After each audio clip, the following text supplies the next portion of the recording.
जैसा कि हमने पूर्व में नौकरशाही की परिभाषा, अर्थ और प्रकार के बारे में चर्चा की, आज हम नौकरशाही की भूमिका, गुण दोष के बारे में चर्चा करेंगे। भारत में प्रशासनिक संस्थाओं के क्रम में भारतीय लोकतंत्र या लोकतंत्र में नौकरशाही की जो भूमिका है उसके बारे में मैक्स वेबर के विचार हैं।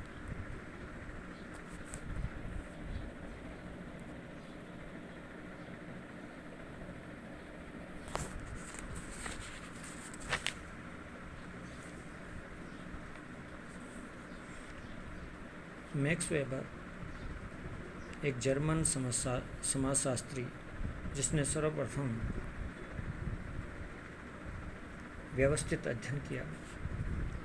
उसने सत्ता के 3 शुद्ध रूप बताए: परंपरागत, गौरवपूर्ण या चमत्कारिक और वैध तार्किक सत्ता।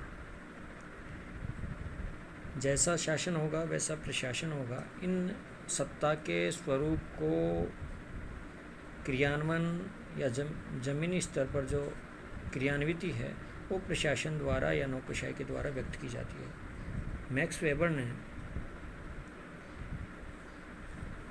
तीसरे प्रकार की जो सत्तात्मक व्यवस्था है, वैध तार्किक सत्ता, वह प्रशासनिक तंत्र को नौकरशाही का रूप में देखता है। उनके अनुसार नौकरशाही की जो विशेषताएं हैं, जिसको नौकरशाही का आदर्श प्रतिमान कहा जाता है,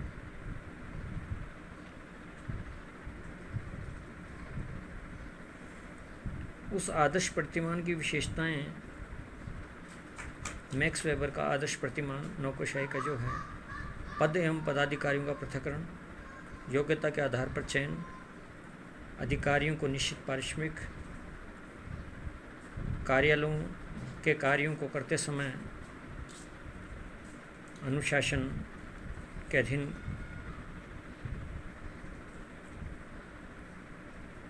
होना,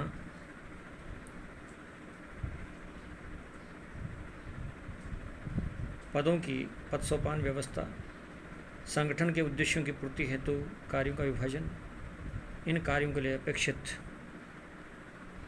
सत्ता का प्राधिकरण और नियमों में कठोरता। ये मैक्स वेबर का एक आदर्श प्रतिमान प्रस्तुत करता है। इन विशेषताओं से एक मैक्स वेबर ने नौकरशाही को एक आदर्श प्रतिमान देने का प्रयास किया कि मैक्स वेबर की जो आदर्श प्रतिमान की नौकरशाही प्रतिमान है या आदर्श प्रतिमान है, उसने नौकरशाही का जो स्वरूप है वह एक अच्छे स्वरूप के रूप में प्रस्तुत करने का प्रयास किया गया, जिसको नौकरशाही का आदर्श प्रतिमान कहा जाता है। अब हम आगे चर्चा करते हैं नौकरशाही की भूमिका। जैसा कि बी डोनहम ने नौकरशाही के बारे में या नौकरशाही की जो भूमिका के बारे में जो विचार व्यक्त किए हैं, वह आज भी प्रासंगिक हैं और सदैव रहेंगे। उनका ये मानना है कि यदि हमारी सभ्यता का अंत हुआ तो उसके लिए प्रशासन की असफलता मुख्य रूप से उत्तरदायी होगी। यानी सभ्यता का कहीं अंत हुआ है या किसी भी समय कोई सभ्यता अंत होती है तो इसका मतलब उस समय प्रशासन न्यून था या प्रशासन नाम मात्र का था या प्रशासन निरंकुश था या प्रशासन नाम की कोई चीज़ नहीं थी। यानी प्रशासन की असफलता ही उस सभ्यता का अंत का कारण रही है। तो समाज को व्यवस्था बनाए रखने, एकता के सूत्र में आबद्ध करने और विकास की गति देने का प्रशासन तंत्र का जो काम है वह नौकरशाही अपनी भूमिका का निर्वाह करता है। इन भूमिका के कारण जो नौकरशाही की जो भूमिका है वह इस प्रकार से है: नीतियों के निर्माण में सहायक। जितने भी लोकतांत्रिक देश हैं उनमें शासन की नीतियों के निर्माण और राजनीति के द्वारा किया जाता है, किंतु राजनेताओं द्वारा जो ज्ञान है या नौसिखिया होने कारण या उनको समुचित जानकारी, तकनीकी या वैधिक जानकारी नहीं होने कारण उन्हें नौकरशाही पर निर्भर रहना पड़ता है। नीतियों के निर्माण के लिए आवश्यक सूचनाएं, आंकड़े, तकनीकी शब्दावली नौकरशाही द्वारा उपलब्ध कराई जाती है। इस कारण से लोकतंत्रीय देशों में लोक प्रशासन और नौकरशाही राजनेताओं की प्रमुख परामर्शदाता मानी जाती है। आधुनिक प्रबंध तकनीक के विशेषज्ञों और नीति विज्ञान के विशारदों द्वारा नौकरशाही के इस कार्य पर अत्यधिक बल दिया जाता है। अतः नौकरशाही की जो भूमिका है वह नीतियों के निर्माण में बहुत महत्वपूर्ण स्थान रखती है, बहुत महत्व की भूमिका निभाती है। अगला है योजना निर्माण में महत्वपूर्ण योगदान।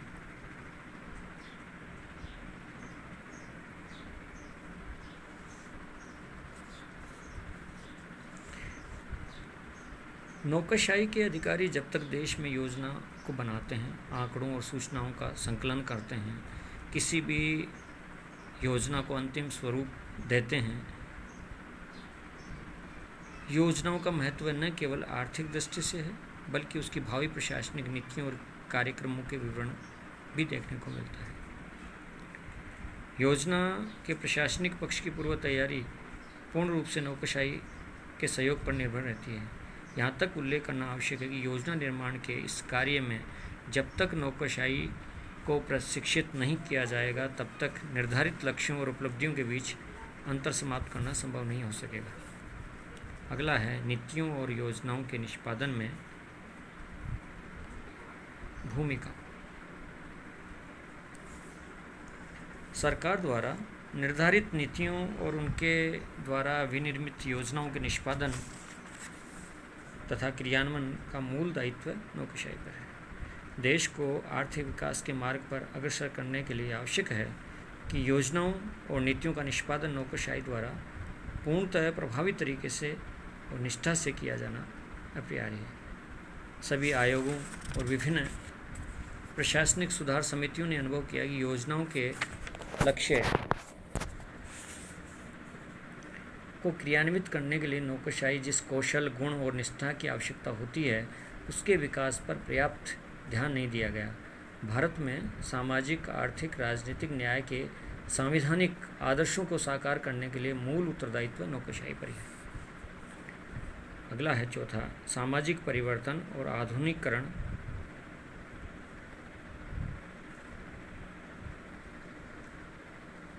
की प्रेरक।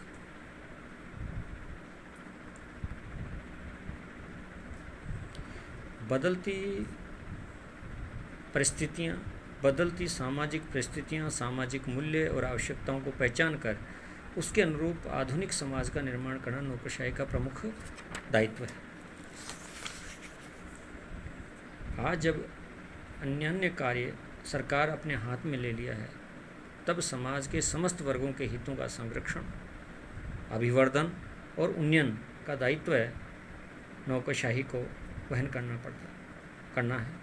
समाज के विभिन्न वर्गों में रहन सहन का अंतर जो पाया जाता है उसे दूर करना, आम आदमी के आय के साधनों में वृद्धि करना ताकि अपने जीवन स्तर को ऊंचा उठा सके भी नौकरशाही का दायित्व माना जाता है। विकासशील देशों में यह दायित्व और गंभीरता से अनुभव किया जाना चाहिए। पांचवा है नियमों की व्याख्या, जो कि नौकरशाही की भूमिका है जिसकी चर्चा हम कर रहे हैं। नियमों की व्याख्या, जैसा कि डेलीगेट लेजिस्लेचर है, प्रदत्त विधान के अंतर्गत नौकरशाही आज भी नियम निर्माण में व्यापक शक्तियाँ व्यवस्थापिका द्वारा स्वीकृत है, क्योंकि प्रदत्त विधान कार्यपालिका को दिया जाता है। यानी विधान बनाने की जो शक्ति विधायिका की है वो कार्यपालिका को सौंपती है, और कार्यपालिका में जो स्थित राजनेता हैं या विभागाध्यक्ष वो इतने सक्षम नहीं हैं, इसलिए उस शक्ति का प्रयोग नौकरशाही करती है। तो नौकरशाही नियम निर्माण में भी व्यापक शक्तियाँ प्राप्त करती हैं, और अपने इस अधिकार के अंतर्गत नौकरशाही अधिनियमों के क्रियान्वयन के पूर्व व्यापक नियम बनाती हैं, आवश्यकता उन पर नियमों की व्याख्या भी करती हैं और उनके अनुसार अधिनियमों की भावनाओं को मूर्त रूप देती है। अगला है विधेयकों का प्रारूप निर्माण। समस्त लोकतांत्रिक सरकारें कानून बनाने के लिए उसके प्रारूप के निर्माण हेतु नौकरशाही में कार्यरत विधि विशेषज्ञों पर निर्भर रहती है। राजनेता प्राय अपरिपक्व और नौसिखिए होते हैं, अतः उन्हें विधेयकों के प्रारूप के निर्माण के लिए प्रथम तो अपने मंत्रालय के वरिष्ठ अधिकारियों के परामर्श पर निर्भर रहना पड़ता है। अंततः विधिक शब्दावली के लिए उन्हें विधि विभाग की नौकरशाही पर अवलंबित रहना पड़ता है। इन दोनों की सहायता के बिना प्रस्तावित विधि स्वरूप ग्रहण नहीं कर सकती, विधि का स्वरूप ग्रहण नहीं कर सकती। इसलिए इसमें भी नौकरशाही अपनी महत्वपूर्ण भूमिका निभाती है, जबकि ये कार्य भी विधायिका का है, किंतु उसकी प्रदत्त विधान के माध्यम से अपनी शक्ति का प्रयोग कार्यपालिका करती है, और कार्यपालिका में स्थित जो नौकरशाही या प्रशासनिक तंत्र है वही इन कार्यों को क्रियान्वित करता है, या वही इन शक्तियों का प्रयोग करता है। अगला है अधीनस्थ कार्मिकों पर नियंत्रण। नौकरशाही के जितने भी उच्च अधिकारी न केवल राजनेता व परामर्शदाता होते हैं, अपितु प्रशासन के अधीन इकाइयों में कार्यरत अधिकारियों और कर्मचारियों पर वे नियंत्रण भी करते हैं। किसी विभाग की नीतियों के क्रियान्वयन मुख्यालय से लेकर उस विभाग के निम्नतम स्तर पर कार्यरत कर्मचारी कुशलता, योग्यता, दक्षता और निष्ठा पर निर्भर करता है। आम आदमी राजस्व विभाग के पटवारी से संपर्क में आता है, न कि वह राजस्व मंत्री, राजस्व सचिव, जिलाधीश के। अतः प्रशासन के उच्चतम स्तर पर कार्यरत अधिकारियों का अनिवार्य और स्वाभाविक दायित्व है कि वह प्रशासन के अधीनस्थ इकाइयों में कर्मचारियों को नियंत्रित कर अनुशासित निष्ठापूर्ण सेवा के लिए प्रेरित करें। अगला है प्रशासकीय न्यायाधिकरण का संचालन। वर्तमान युग में सरकार के कार्यरत कर्मचारी की सेवा विषयक विवादों का समाधान के लिए पृथक से प्रशासकीय न्यायाधिकरण की स्थापना की जाती है। इन न्यायाधिकरणों में कार्मिकों के विवादों का प्रारंभिक रूप से सुना जाता है। ऐसे विवादों को सामान्य न्यायालय के क्षेत्राधिकार से अलग कर दिया गया है। इन न्यायाधिकरणों में वरिष्ठतम प्रशासनिक अधिकारी को न्यायाधीश नियुक्त किया जाता है। इस प्रकार नौकरशाही के दायित्वों में यह जुड़ा नूतन आयाम अत्यंत महत्वपूर्ण है, जो न्यायिक प्रकृति का कार्य है, जो न्यायपालिका द्वारा किया जाना, किंतु प्रशासकीय न्यायाधिकरण में प्रशासकीय व्यक्तियों या प्रशासनिक अधिकारियों, कर्मचारियों के जो विवाद हैं वो इन प्रशासनिक न्यायाधिकरण में सुने। जैसा कि कैट है, कैट में ये सर्वोच्च संस्था है प्रशासनिक अधिकारियों की सुनवाई के लिए। सेंट्रल एडमिनिस्ट्रेटिव ट्रिब्यूनल, ये प्रशासनिक अधिकारियों के केंद्रीय स्तर पर प्रशासकीय न्यायाधिकरण संचालित है, जो प्रशासकीय विवादों को या प्रशासनिक कर्मचारियों के विवादों को सुनवाई करता है। तो एक न्यायिक प्रकृति का कार्य भी नौकरशाही की भूमिका होने लगे, न्यायिक प्रकृति के कार्य भी ये नौकरशाही करने लगी। अगला है प्रतिद्वंदी हितों के बीच कुशल समन्वय। नौकरशाही समाज में परिव्याप्त अनेक प्रतिद्वंदी हितों में कुशलता से समन्वय बैठाती है। भारत जैसे उदार किस्म के लोकतांत्रिक देश में पूंजीवादी, समाजवादी हितों के बीच संतुलन बिठाने की चुनौतीपूर्ण कार्य नौकरशाही संपन्न करती है, क्योंकि हमने मिश्रित अर्थव्यवस्था को भारतीय आर्थिक नीतियों के रूप में स्वीकार किया है।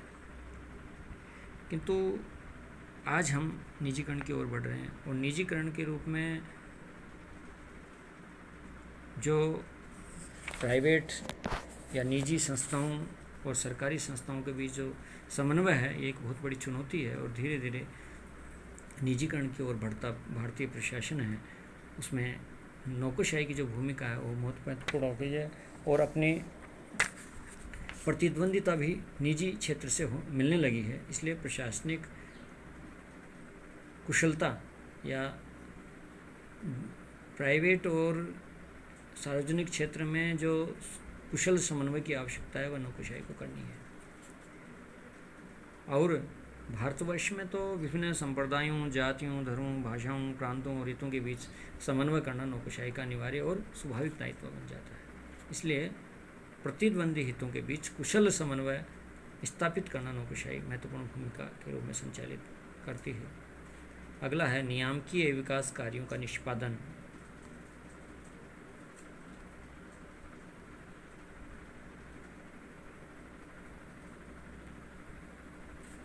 भारतवर्ष में नौकरशाही न केवल कानून और व्यवस्था बनाए रखने तथा राजस्व एकत्र करने जैसे नियामकीय कार्य का दायित्व करते हुए तो पंचवर्षीय योजनाओं द्वारा उत्पन्न चुनौतियों का परिणामस्वरूप विकास के बहुमुखी रथ को आगे बढ़ाने का उत्तरदायित्व भी इसी का है। जिलों के जिला कलेक्टर जो आज अनेक दोहरे दायित्व का निर्वाह करते हैं, हमारे देश में सामान्य अधिकारियों को इससे भी आगे सार्वजनिक उद्यमों के प्रबंध और विश्वविद्यालय में अशांत वातावरण को नियंत्रित करने का दायित्व तक सौंपे जाते हैं। इसलिए जो नियामकीय कानून व्यवस्था, शांति व्यवस्था स्थापित करने के कार्य हैं, उसके साथ साथ विकास कार्य की भूमिका के रूप में भी प्रशासनिक अधिकारियों को कार्य किए जाते हैं। जैसे कि जिले में जिला कलेक्टर है, उसको कानून व्यवस्था, शांति व्यवस्था स्थापित करना है। उसके साथ साथ ही विकास के, चाहे वो राज्य सरकार के द्वारा योजनाएं आएँ, चाहे वो केंद्र सरकार के द्वारा योजनाएं आएँ, उन विकास कार्यों का निष्पादन करने का दोहरा दायित्व भी नौकरशाही को निभाना है। अगला है संविधान में उल्लेखित आदर्शों का क्रियान्वयन। संविधान की जो प्रस्तावना है या संविधान की जो उद्देशिका है, उसमें जो आदर्श निर्धारित किए हैं उनका क्रियान्वयन का दायित्व भी नौकरशाही का है। शासन और प्रशासन संबंधी कार्यों का संचालन संविधान की सीमाओं में रहते हुए उसके प्रावधानों के अनुसार करें। संविधान में नागरिकों को जो मौलिक स्वतंत्रताएं प्रत्याभूत की हैं, गारंटी दी गई हैं, उन्हें वास्तव में नागरिकों को उपलब्ध करवाना नौकरशाही का एक गंभीर और गुरुतर बड़ा कार्य या बड़ा दायित्व माना जाता है। संविधान की प्रस्तावना में नागरिकों को सामाजिक, आर्थिक, राजनीतिक न्याय उपलब्ध करवाने का आश्वासन दिया गया है। वह तब तक पूरा नहीं हो सकता जब तक देश की नौकरशाही अपनी निष्ठा, प्रतिबद्धता, संकल्प व्यक्त न करे। वस्तुतः नौकरशाही अपने दैनिक कामकाज में संविधान के आदर्शों का क्रियान्वयन का सतत स्मरण रखना होगा, तभी संविधान की परिकल्पित या संविधान में उल्लेखित आदर्शों का क्रियान्वयन व समतावादी समाज की रचना हो सकेगी। इस प्रकार से लोकतांत्रिक देशों में संविधान में उल्लेखित आदर्शों को समाज की रचना का दायित्व मूल रूप से नौकरशाही द्वारा वहन किया जाने की अपेक्षा की जाती है। और यदि नौकरशाही राजनीतिक नेतृत्व में रहते हुए निष्ठा और ईमानदारी से कार्य करे, तभी कोई लोकतांत्रिक देश इस विकास को, अभिष्ट लक्ष्य को प्राप्त करने में सफल हो सकेगा। अगला है नौकरशाही के गुण। नौकरशाही शब्द सदैव गाली या निंदा के रूप में के अर्थ में नहीं किया जाना चाहिए। नौकरशाही की भूमिका अपरिहार्य, विकल्पनीय है, जिसका कोई विकल्प नहीं है। अनिवार्य रूप से नौकरशाही की आवश्यकता भी है और प्रशासनिक तंत्र की आवश्यकता है। इसके बिना कोई भी कार्य संभव नहीं है। केवल कार्यपालिका या कह सकते हैं कि राजनेताओं से इन कार्यों को संभव नहीं है। नौकरशाही या प्रशासनिक तंत्र, जैसा कि सरदार पटेल ने भारतीय प्रशासनिक सेवा, सिविल सर्विस को भारतीय प्रशासनिक सेवा में तब्दील किया, तो उन्होंने ये माना कि ये उनके एकीकरण में बहुत महत्वपूर्ण भूमिका निभाई लोक सेवा।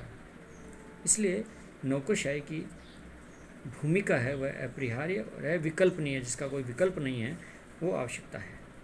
नौकरशाही जैसे व्यवस्थित संगठन के विकास के बाद प्रशासन की अपेक्षा अधिक कार्यकुशल, विवेकशील, निष्पक्ष और संगत बना है।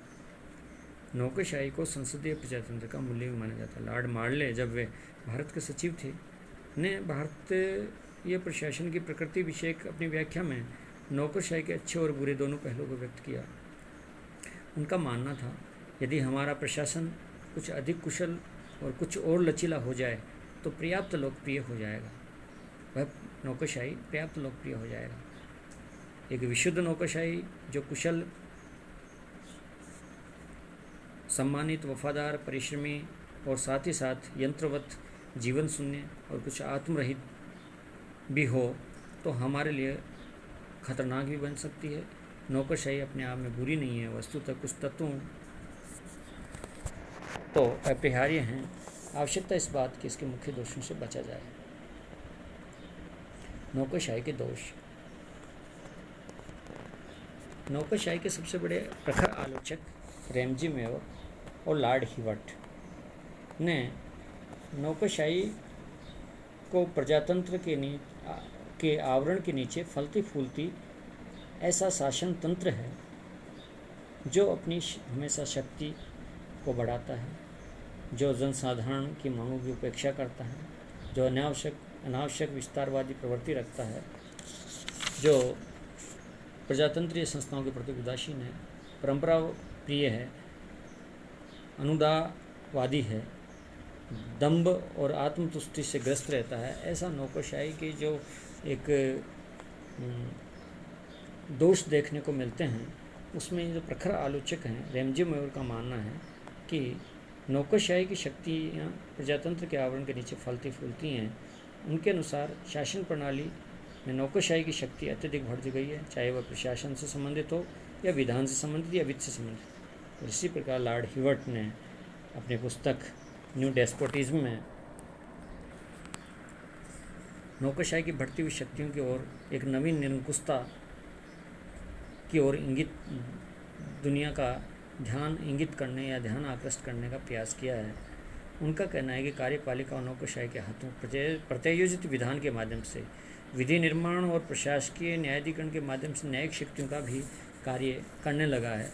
अतः नीतियों के निष्पादन के लिए मूलतः उत्तरदायी है ही, साथ ही साथ कार्यपालिका के हाथों में शक्तियों का केंद्रीकरण की जो खतरनाक प्रवृत्ति, जो प्रदत्त विधायन और न्यायिक प्रकृति के कार्य करने के कारण जो केंद्रीकरण हो गया है, वह भी मूलतः बहुत खतरनाक स्थिति है और बहुत बड़ा दोष है। इसे नौकरशाही की शक्ति में वृद्धि हुई है। और इसी नौकरशाही की आलोचना करते समय राष्ट्रपति हुवर ने भी ध्यान आकृष्ट किया है। उन्होंने व्याप्त 3 मूलभूत बुराइयों का उल्लेख किया है।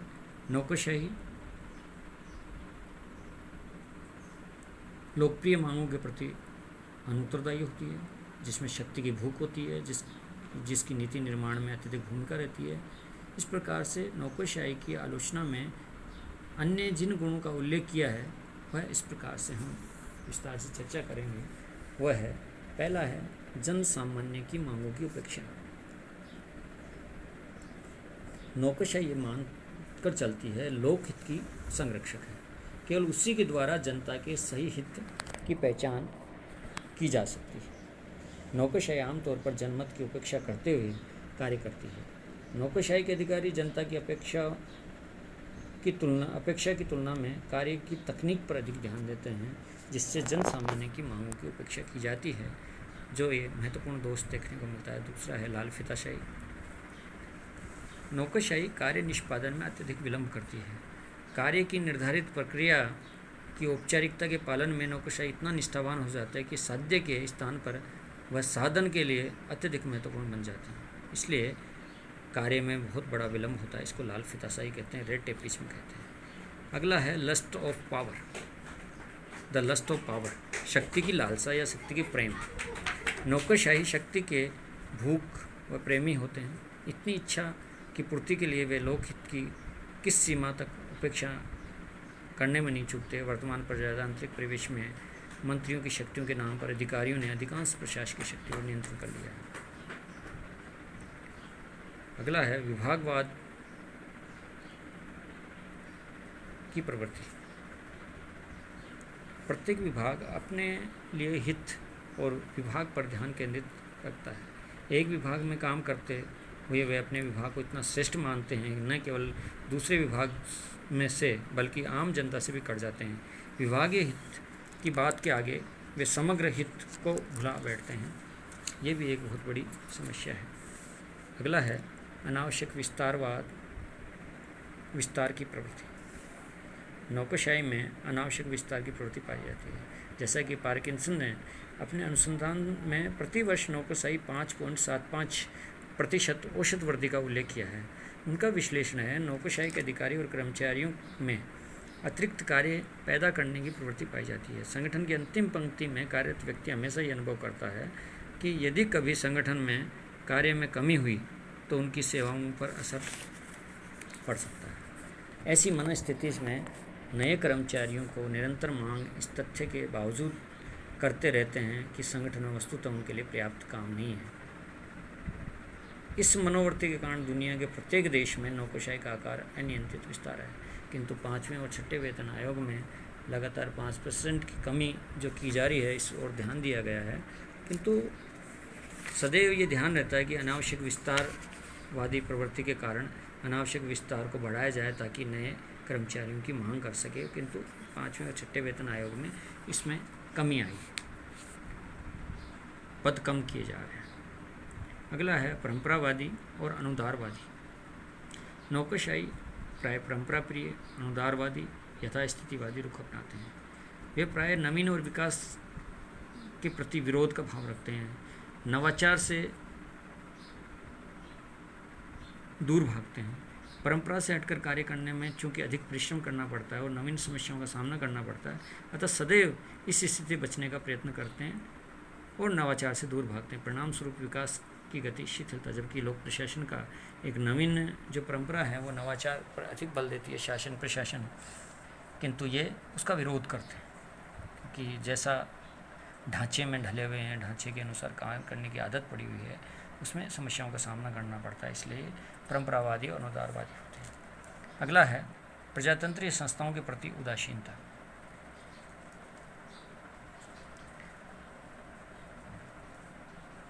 नौकरशाही में ये शाश्वत कमी पाई जाती है कि प्रजातांत्रिक दृष्टि से चुनी हुई संस्थाओं की सदैव उपेक्षा की जाती है। प्रजातांत्रिक संस्थाओं में पंचायती राज व अन्य नगरीय संस्थाओं के स्थानीय प्रतिनिधियों को प्राय महत्व नहीं देते। जो मूलतः प्रजातांत्रिक संस्थाएं हैं, जिसे पंचायती राज या नगरीय निकाय कहते हैं, उनके स्थानीय प्रतिनिधियों को इतना महत्व नहीं देती नौकरशाही। वो अपनी ही मनमानी चलाती है कि इन संस्थाओं के प्रति, जबकि वास्तव में लोकतंत्र है स्थापित करना है या लोकतंत्र की जो व्यवस्था है वह इन्हीं निम्न स्तर या नीचे के स्तर तक जो स्थापित लोकतंत्र को स्थापित करने वाली संस्थाएं हैं वह स्थानीय प्रशासन है, पंचायती राज या नगरीय निकाय, उन प्रतिनिधियों को महत्व देना चाहिए, किंतु ये महत्व नहीं देते। अगला है विलंब, दंभ और आत्मतुष्टि से ग्रस्त। नौकरशाही के पदाधिकारियों की प्रक्रिया पर अधिक बल देने के कारण कार्य प्रति देरी, दंभ और आत्मतुष्टि का आरोप लगाते हैं। यही नहीं, ऐसा करते समय मानवीय संवेदनाओं की उपेक्षा भी करते हैं। लोक सेवकों पर आरोप लगाया जाता है कि वह न तो लोक की चिंता करते हैं और न सेवक, अपितु वे स्वयं जनता के मालिक बन बैठते हैं। पर उनमें ये प्रवृत्ति रहती है कार्य में विलंब करना, देरी करना, दंभ कि हम भारतीय प्रशासनिक सेवा के अधिकारी हैं, भारत में सबसे बड़ी जो सेवा है उसको पास करके हम आए हैं, और आत्मतुष्टि यानी हम जो करते हैं वो सबसे अच्छा करते हैं। इन तुष्टि के कारण नौकरशाही में इस तरह के दोष हमें देखने को प्राय मिलते हैं। अब इन नौकरशाही के दोषों को दूर कैसे किया जा सकता है उसके उपाय हम चर्चा करेंगे अंतिम में। पहला है राजनीतिक विकास। नौकरशाही के कार्यों का आधार राजनीति द्वारा प्रदान किया जाता है। राजनीतिज्ञ ही नौकरशाही पर नियंत्रण रखने का दायित्व निर्वहन करते हैं। अनेक अवसरों पर राजनीति नीतियों का निर्धारण स्पष्ट रूप से नहीं कर पाते। परिणाम स्वरूप नौकरशाही अपनी विशेषताओं के बल पर मनमाने तरीके से नीतियों का क्रियान्वयन करने लगती है। स्वाभाविक रूप से नौकरशाही की दोषपूर्ण प्रवृत्तियाँ विकसित होने लगती हैं। अतः राजनीतिक विकास का किया जाना आवश्यक है, जिससे प्रशासन पर और नौकरशाही पर प्रभावी नियंत्रण करें। राजनीतिक जागरूकता या राजनीतिक विकास, जब राजनीति में चुने हुए प्रतिनिधि हैं वो इन योजनाओं को, नीतियों को ठीक तरह से समझ पाएंगे या इनकी विधिक जानकारी रख पाएंगे, नीति निर्माण में आंकड़े और संकलन के बारे में समझ पाएंगे, तब हम कह सकते हैं कि नौकरशाही के दोषों को दूर किया जा सकता है, इसमें मनमानी पर नियंत्रण स्थापित किया जा सकता है। दूसरा है जन जागरूकता एवं सहभागिता में वृद्धि। दूसरा जो नौकरशाही के दोषों को दूर करने का उपाय है वह है जन जागरूकता एवं सहभागिता में वृद्धि। एक लोकतांत्रिक व्यवस्था में नौकरशाही जन सेवा की दृष्टि से कार्य करने के लिए उत्तरदायी होती है। यदि जनता जागरूक नहीं होगी तो स्वाभाविक रूप से नौकरशाही अधिक स्वतंत्र वातावरण में कार्य करेगी। न केवल जागरूकता से नौकरशाही पर पूर्ण नियंत्रण हो पाएगा, अभी तो जनता को प्रशासन में सहभागी बनाना भी होगा। केवल जागरूकता ही आवश्यक नहीं है, बल्कि जनता को प्रशासन में सहभागी बनाने से नौकरशाही के दोष में कमी आएगी। नौकरशाही के दोष को दूर करने में एक सार्थक उपाय सिद्ध होगा। इस जन जागरूकता और जन सहभागिता नौकरशाही के दोषों को दूर करने का एक कारगर या एक अचूक उपाय सिद्ध हो सकता है। अगला है शक्तियों का विकेंद्रीकरण।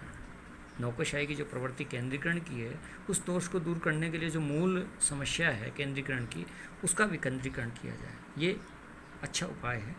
और इन दोषों को दूर करने का शासन की अधिक से अधिक विकेंद्रीकरण किया जाए।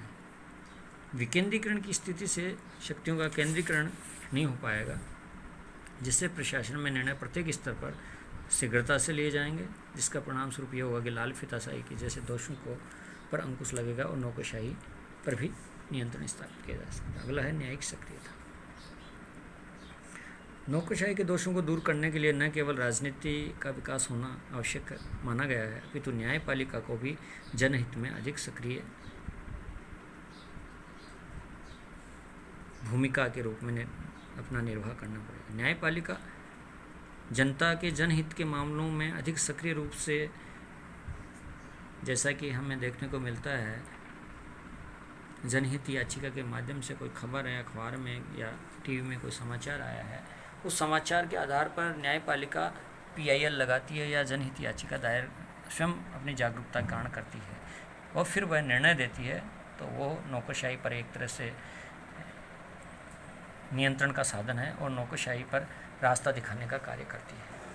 इस प्रकार से न्यायिक सक्रियता भी नौकरशाही के दोषों को दूर करने का एक साधन हो सकता है। नागरिक नौकरशाही के विरुद्ध अपनी शिकायतों को न्यायपालिका में प्रस्तुत कर सके, न्यायपालिका नौकरशाही के दोषपूर्ण प्रवृत्ति पर अंकुश लगा सके। और हाल ही वर्षों में जो हमें देखने को, पहले चर्चा भी की है मैंने, कि न्यायिक सक्रियता का जो ये उपाय है वह न्यायिक सक्रियता हमें देखने को मिल रही है। इस प्रकार से इन नौकरशाही के दोष हैं, उनको दूर करने के ये 4 उपाय हैं: राजनीतिक विकास, जन जागरूकता और सहभागिता में वृद्धि, शक्तियों का विकेंद्रीकरण और न्यायिक सक्रियता। सारतः ये कहा जाता है कि लोकतांत्रिक व्यवस्था में नौकरशाही की जो भूमिका है वह अपरिहार्य भूमिका है। यद्यपि नौकरशाही के कुछ दोष परिलक्षित हुए हैं, तथापि ये दोष सभी देशों में, सभी व्यवस्थाओं में या पाए जाएं, ये आवश्यक नहीं है। नौकरशाही के इन दोषों के लिए केवल नौकरशाही उत्तरदायी नहीं है, अपितु राजनेताओं की जो विभिन्न तात्कालिक प्रश्नों पर निर्णय की प्रवृत्ति है, टालने की प्रवृत्ति है, वह भी उत्तरदायी है। इसमें सबसे जो प्रमुख जो दोष नौकरशाही का है वह है राजनीतिक विकास है। जब तक राजनेता पूर्ण रूप से नीति निर्माण में खुद स्वयं रुचि लेने लगेंगे और उनको जानकारी नहीं होगी, तब तक नौकरशाही के दोष को हम नियंत्रण या दोष का उपाय या उपचार नहीं कर सकते। इसलिए राजनीतिक विकास और जन जागरूकता और न्यायिक सक्रियता, ये तीनों चीज़ें इन दोषों को दूर करने के एक सार्थक एवं अचूक उपाय सिद्ध होंगे। धन्यवाद आज के लिए।